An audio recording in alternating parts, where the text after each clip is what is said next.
Could the war in Ukraine end sooner than expected? I know we have been asking this question for quite some time now, but some unexpected developments have forced us to ask this question again. Developments like these: Alexander Lukashenko inviting the American President Joe Biden to Minsk. What for? To end the Ukraine war.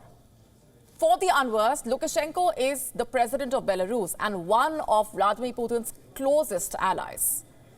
In fact, they are best friends of sorts. So when a man like this extends an olive branch to the West, when he makes offers like these to the US president, one has to take them rather seriously and understand the motivations behind the move. And that is exactly what we will be doing over the next few minutes.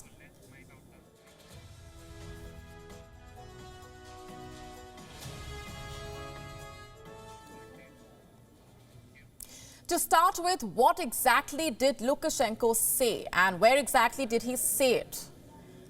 On the 16th of February, Lukashenko hosted foreign journalists at his palace, and one of them asked him about Joe Biden's visit to Poland. You know what he said? He asked Joe Biden to come to Minsk instead, sit down with him and Vladimir Putin, discuss ways to end the conflict and prevent thousands of deaths. Interestingly, he mocked Biden by calling him the peace-loving president and described himself and Putin as two aggressors. You have to listen to this.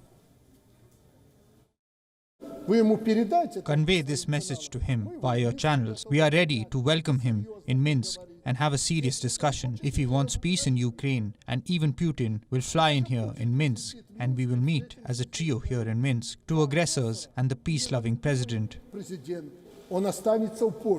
And here, in your presence, we three, I guarantee that Vladimir Putin will come. The three of us will sit down and solve the entire problem. We will solve all the problems here. No, he will not travel here. Although for the sake of ending of the war, to stop people dying, it's worth it.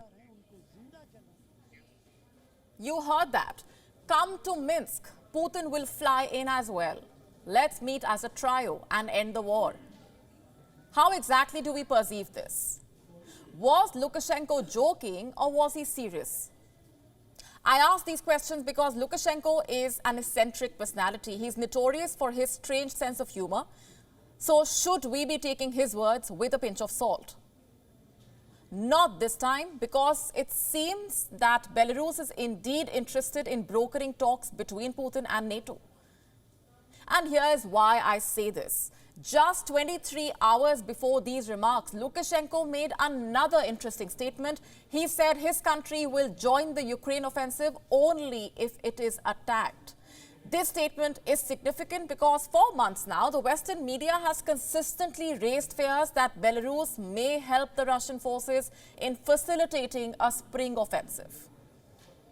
Lukashenko says it will not. Let me quote his statement. We are peaceful people, we know what war is, and we don't want war. There is no way we are going to send our troops to Ukraine unless you are going to commit aggression against Belarus. What does that tell you? That Belarus is definitely not in favor of extending this war, but is it speaking for Russia as well? Is Putin really in favor of talks, as Lukashenko suggests?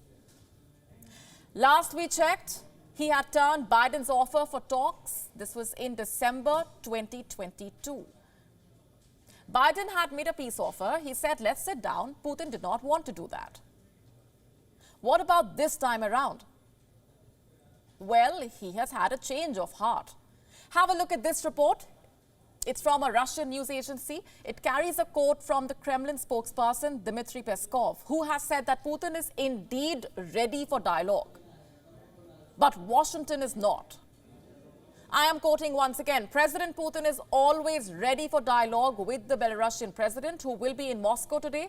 This is a new initiative by the Belarusian president. You probably heard the White House stating that the US president is not planning any other stops in addition to Poland. So it is unlikely that Washington will respond to this initiative. That's a very interesting statement. The question is, what is making Putin have second thoughts? from refusing to talk in December to now being open for dialogue in February. What happened? How exactly did his views change in just 2 months? Is he slowly growing tired of this war, or are the forces convincing him to end the war? I'm afraid there are no easy answers to these questions. Here's what we think. This war is becoming increasingly expensive. It is causing economic ruin on both sides. The EU economy is one major escalation away from recession, and Russia also has managed to avoid an economic debacle.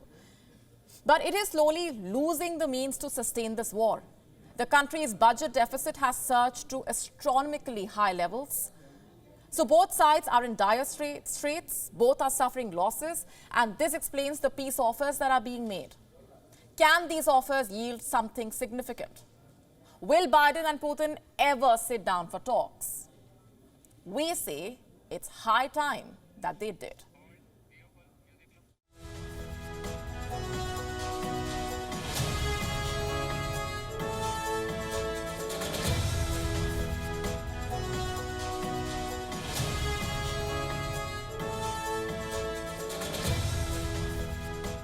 WION now available in your country. Download the app now. Get all the news on the move.